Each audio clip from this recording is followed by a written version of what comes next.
Bir Quranda məsələyə də açırlar xüsusi məsələn. olaraq Buyurun. qeyd eləyək ki, İbrahim əleyhissalamın öz oğlunu qurban kəsmə məsələsi, işimiz yoxdur İslamda filan kəs, başqa dində, Xristianlıqda başqa söhbət ondan gedir ki, bu hadisə bəli baş verib, verilmi verib, bəli.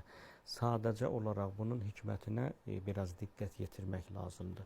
Nə üçün Həzrət İbrahim əleyhissalam öz oğlunu qurbangaha gətirdi? Bunun dini mənbələrdə, İslami mənbələrdən gedir söhbət. Bir neçə səbəbi açıqlanır. Birincisi, Həzrət İbrahim əleyhissalamın Allaha olan sevgisinin, o səmimiyyətin yoxlanılması. Çünki İbrahim əleyhissalam 80 və yaxud da 90 yaşında tapmışdı o övladı. Yəni, onun övladı dünyaya gəlmişdi. Onu Allah əmr elədi, oğlunu qurban kəs, görək həqiqətən də bu imtihandan çıxacaqmı? Bu bir.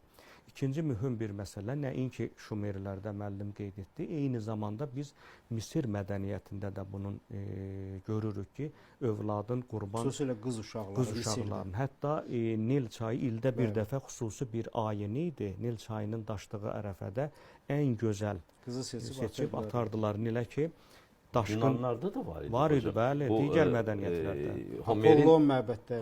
Homerin Troya, İlyadasında Agamemnon qızını qurban verir.